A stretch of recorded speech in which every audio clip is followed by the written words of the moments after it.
हम यूजीसी पर देखते हैं कि एक आंदोलन का वेव उठता है फिर थम जाता है, क्यों ये थम गया? नहीं, कहाँ थम गया ये। दरअसल इसके दो पक्ष हैं। एक कहता है कि इस पे स्टे लगाओ, रोल बैक करो। उसी को ही नैरेटिव बना के दिखाया जाता है समाज में, देखो कितना बड़ा विरोध हो रहा है, भले उसमें 4 लोग नहीं हो, लेकिन आंदोलन हो रहे हैं। आज यहाँ कन्वेंशन है, पटना में कन्वेंशन है, कल कई जगह पे जो है प्रोटेस्ट मार्च हुआ था, तो ये थमा नहीं है। दरअसल ये चल रहा है, लोग अपने अपने तरीके से इस पे कर रहे हैं। इस पे बहुत सारे लोग हैं जो एकेडमिक टॉक की तरह कर रहे हैं, कुछ आंदोलन कर रहे हैं, हकीकत जो है वो देश के सामने ला रहे हैं। अलग अलग तरीके हैं, इसमें कोई थमा नहीं है। और एक एक पद जो है वो बस सोशल मीडिया पे नफरत फैलाने में वो व्यस्त है पूरा। किस तरीके से नफरत फैलाओ कि SC ST एक्ट खत्म करो, OBC आरक्षण खत्म करो, इस पे एक तबका लगा हुआ है, और वो बीजेपी समर्थक सारे के सारे लोग हैं। मीडिया का एक तबका कहता है, जो आपने सुना कि 5,000 साल से पानी नहीं मिला, क्या कहेंगे? देखिए वो एक लड़की है जो आंदोलन में घुसती है, और आंदोलन में घुसने के बाद वो पूरे आंदोलन को डिरेल करने के लिए दलितों से पूछती है, आपको ही पानी नहीं मिला, आपको ही पानी नहीं मिला। ये कोई मीडिया का काम नहीं है। आप भी हैं, देखिए कितने आसानी से आराम से सवाल पूछ रहे हैं, हम भी आपको वैसे ही जवाब दे रहे हैं। लेकिन आप जब किसी के जख्मों को प्रवोक करेंगे, है ना, कहेंगे पानी पी लीजिए, लीजिए आपको पानी नहीं मिला, तो ये एक तरीके का इंसल्ट है। आप उनके जख्मों को कुरेद रहे हैं, और इनके पास कोई भी डिग्री नहीं है मीडिया का। ये झूठे लोग हैं, ये प्रोपेगेंडा क्रिएट करने वाले लोग हैं, ये बनाए हुए लोग हैं, जिनके पीछे एक तबका खड़ा है कि जाओ तुम कियोस्क क्रिएट करो, जाओ तुम लड़ो, जाओ तुम अपमानित करो लोगों को, हम तुम्हारे साथ खड़े हैं। तो ये कोई मीडिया नहीं है। लेकिन वो मीडिया है जिनके पास पूरा संसाधन है, जिनके पास बड़ी डिग्रियां हैं, वो खुलकर इसके विरोध में है। चाहे अंजना उन कश्यप हो, है ना, चाहे चित्रा त्रिपाठी हो। चित्रा त्रिपाठी ने मतलब आगरा बनाम पिछड़ा की लड़ाई से कर दिया, कैसे देखती है? देखिए ये दरअसल क्या है कि ये मीडिया वो है जो बिना PMO से एक इन्फॉर्मेशन आए हेडलाइन तक नहीं चलाते, ये लोग डिबेट तक नहीं करवाते। और आपको लग रहा है कि ये लोग विरोध करेंगे बिना बीजेपी के कहने पे, बिना RSS के कहने पर।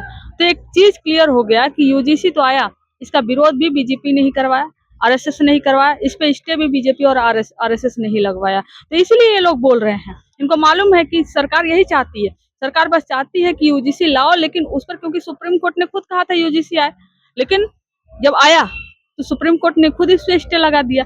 इसका मतलब है जो पावर स्ट्रक्चर में स्टेटस को जो आज का है उसी को मेंटेन करने वाले लोग भी चाहते हैं कि ये मेंटेन रहे। सुप्रीम कोर्ट में जब गया तो उनकी टिप्पणी भी सामने आई, इससे लगाते हुए कहा कि ये तो समाज में खाई पैदा करने वाला एक्ट है यूजीसी के बारे में। आप बताइए ना, आज तक कितने ऐसे एक्ट रहे हैं, कितने ऐसे मतलब कि केसेस रहे हैं जिसपे सुप्रीम कोर्ट एक दिन में स्टे लगा दिया? देखो आपको केसेस नहीं मिलेंगे, लेकिन जैसे ही बात UGC की आई, इक्वालिटी की आई, इक्विटी की आई, आपने एक दिन में उस पे स्टे लगा दिया। और दूसरा पक्ष आपने सुना भी नहीं। एक तरीके का अन्याय नहीं है?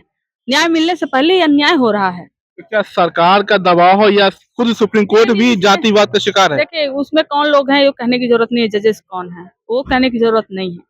लेकिन निशिकांत दुबे जो बीजेपी के सांसद, उन्होंने खुल के कहा कि न्याय होगा और कोर्ट वही करेगा जो हम कहेंगे। उन्होंने बोला, उन्होंने साफ साफ कह दिया कि स्टे हमने लगवाया है। एक तरीके से साफ ही हो गया कि इस पे स्टे लगाने वाली खुद भारतीय जनता पार्टी और उसके लोग हैं। दुबे जी तो कहते हैं मोदी जी से सवाल पूछने का अधिकार अब खत्म हो गया है, सवाल से ऊपर आ और गए। नॉन बायोलॉजिकल है। चटुकारिता कहते हैं सवाल से ऊपर हो गए। चटुकारिता कितनी हद तक भी नहीं गिरना चाहिए। आज तक कोई भी सवालों से ऊपर नहीं हो पाया है। आज तक कोई भी देश का प्रधानमंत्री, संविधान सबको सवालों के दायरे में रखता है, इवन चाहे वो कोर्ट भी क्यों ना हो।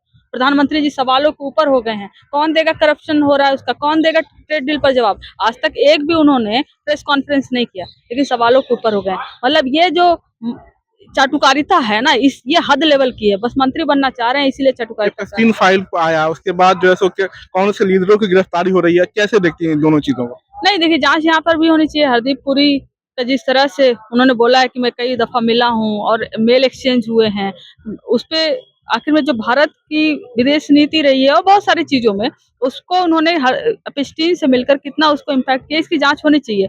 लेकिन अब इस पर कोई भी नहीं बोला, ना एक मीडिया इस पर डिबेट करा रही है, ना उनसे जो इस्तीफा की मांग हो रही है। आखिरी सवाल यूजीसी से अलग है।